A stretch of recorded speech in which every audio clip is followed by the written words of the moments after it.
Welcome नाज़रीन, आगाह कयां कि नौशर फ़िरोज़ जी मॉडल क्रिमिनल कोड में शहीद सहाफ़ी अज़ीज़ मेमन जे क़त्ल केस जी ॿुधणी थी आहे। केस जे अखियुनि ॾिठे शाहिद पीर बख़्श सेतो बयान कलमत कयो वियो आहे। केस जी ॿुधणी 19 मार्च ताईं मुलतवी कई वई आहे। तव्हांखे ॿुधायूं केस जा मुख्य जवाबदार मुश्ताक ऐं अफ़शाद सेतो अञा ताईं गिरफ़्तार न थिया आहिनि।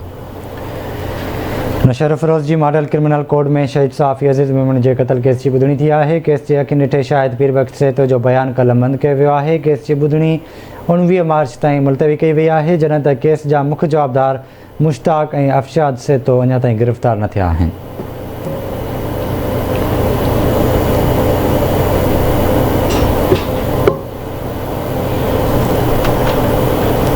तव्हांखे ॿुधायूं पिया नौशर फ़िरोज़ जी मॉडल क्रिमिनल कोड में शहीद सहाफ़ी अज़ीज़ मेमन जे क़त्ल केस जी ॿुधणी थी आहे।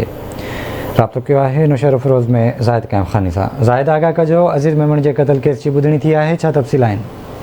जी बिल्कुल, मीरापुर के शहीद सहाफ़ी अज़ीज़ मेमन कत्ल केस जी ॿुधणी मॉडल क्रिमिनल कोर्ट नौशर फ़िरोज़ में थी है। अज केस जे अखियुनि ॾिठे शाहिद है पीर बख़्श सेतो उनजो बयान कलमबंद किया है।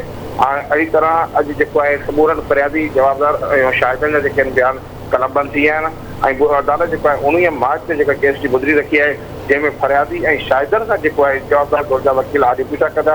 अव्हांखे ॿुधाईंदो वञा त हिन केस जा मुख्य जवाबदार मुश्ताक ऐं अफ़शाद अॼु ताईं गिरफ़्तार न थी सघिया आहिनि। केस जे फरियादी हफ़ीज़ रहमान जो चवणु आहे त अफ़शाद ऐं मुश्ताक खे गिरफ़्तार करण लाइ पुलिस के भी संजीदगी वारा कदम न पई करे। ठीक है ज़ाहिद, वरी महिरबानी अव्हांजी तफ़सील खां करण लाइ।